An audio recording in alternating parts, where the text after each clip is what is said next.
Check, check, 1, 2. Peace, this is Brian Life. I'm just going to do a quick tutorial on how to adjust a photo in the easiest, quickest ways, pretty much using auto adjustments in Photoshop. So basically, if you're taking photos and you want to post them, but they happen to be dark or maybe the lighting wasn't very good, it's really good to just try to do some adjustments because you may not even realize that it's sort of dark. So one of the quickest ways I'll show you now. I'll open Photoshop. I'm gonna navigate to a photo that my friend took. Shout out to Toby. Gonna try to get his Instagram real quick. His Instagram is Tobias Kani Photography, or Tobias Kani Photography. If I pronounced it wrong, sorry, Toby. All right. So anyway, he took these shots of me painting, and let me just open them up. So this is one me in an alleyway in the graffiti alley in Cambridge, Boston, Mass. And there was one here. Yeah, so this is the original that you're seeing right now, and then this is me after I adjusted it. So if you notice, my face is kind of pale and a little, gray, a little dark and pale. And also the graffiti piece is kind of in the dark now. It's nighttime, it's past 8 o'clock. So it's still a great photo. So I'm just going to show you the quickest way that I can adjust this. So I'm going to open this original. So what you do is you go up into image, and then these three little sections right here: auto tone, auto contrast, and auto color. Let's try auto. They all do similar things, but just check this out: auto tone. So I'm gonna undo and redo. So pretty much it may affect the colors, but it's pretty much it's very similar to contrast. It just basically gives back that exposure that you may want. If you notice, my face has a little more pink and red tones, warm tones in it. And so I'm gonna undo that, and I'm gonna look at the auto contrast. So auto contrast, it's not as much saturation, but there's definitely more contrast. So, and the picture brightens up, So this is Photoshop's, and then this is Photoshop's way of analyzing your photo and trying to pump up what it thinks is the brightest brights, the darkest darks, balancing everything out.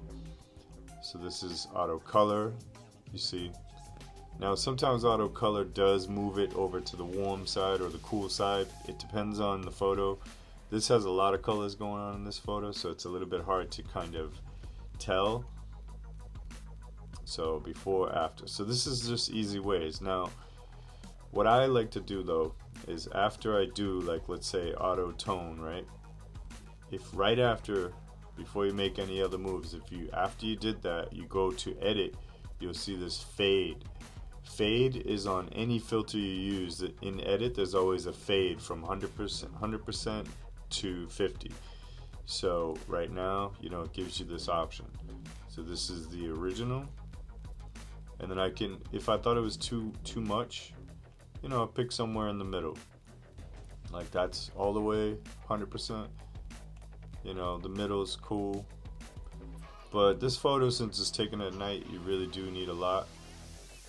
So I'm going to go with that. And then let's see what auto color looks like after we just did that auto tone. Yeah, it gives a little bit more saturation to these colors. You see, it actually takes it from the blue tones. It has an overall blue look. You notice that? So it makes it a little warmer. This is the original. This is the auto color. Original, auto color. So it kind of brings out the magentas I'm noticing, and it depends, but like I said, this is just a quick way to brighten and to to bring up the exposure, to kind of balance out the whole picture in general.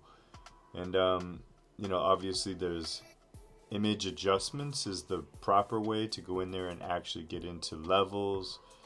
Like right now, the white levels, you got the dark levels, and then you can kind of go in between. Okay, so when you get into levels and curves, um, curves right here, this is a little more advanced. It's very similar in a way, and I do advise you to look into this. But like I said, Photoshop kind of made it easy for you. They have some auto filters that sort of algorithms, whatever they do to sort of process it. So if you're in a pinch and you just want it to look good before you post it, now let's try a little bit of contrast. It didn't do much. Like I said, they all kind of do similar things. Now going back, this is the original. Let me move this up. And then this is the adjustments, you see? So when you first open your picture, you may think, oh, that's a good picture, and you may not realize that it's actually kind of darker than it needs to be. So I brought it all the way back to the original, right? So I told you about the auto tone and auto. But like I said, you can go into levels. You could do, say, brightness and contrast. These are all just basics, Brighten it up slightly. Excuse me, I just had dinner. It's similar, but the colors are still on the dull side. But you can also go into hue and saturation, and you basically just kind of pump up the saturation. Obviously, that's way too much, right? But you may want to go like 1 or 2 points, right? But that does the overall picture. What I did for this picture was I felt like my face looked really pale. I'm always pale skinned anyway in the winter, and I'm Irish, so I'm very pale, fair skinned. But I looked significantly gray that day in this photo. I'm gonna go back to the original just so we can compare this, right? So this is the original. I'll do auto contrast, right? Now, say if I feel like the skin tones are still too grayish or whatever, you could select it very crudely. I'm doing this with the mouse, right? And then you fade the selection depending on how big your photo is. Depends on how much you should fade it, but I'm going to fade it like 20. And real quick, if you want to check what that actually looks like, I turned on the mask over here in the bottom of the tool palette. So yeah, that fade looks kind of nice. It softens around. And what I'm going to do is Command J, and that'll just copy my face, you see? Now with this, I'm going to go into image adjust, and then I'm going to adjust the saturation just to bring in a little more reds in my face. See, obviously that'll be too much, right? But sorry, I'm gonna add like plus 20, believe it or not. No, I'll go like plus 10, and then I'll shut it off. So that's the original, that's with it on. It's not a very big difference, but to me, when you zoom out, on, off, on, off. It's very subtle, but it helps to me because I know my face and I looked really pale in that photo. I also have a light bulb over me, so anyway. So you could do that if the graffiti piece was too dull. I'm gonna make a copy real quick. This is obvious, so say if the photo was kind of dull and you knew that it had brighter colors, you basically just pump it up, Now obviously you don't want to pump it up too much because it's never going to be printable and it's just too vibrant.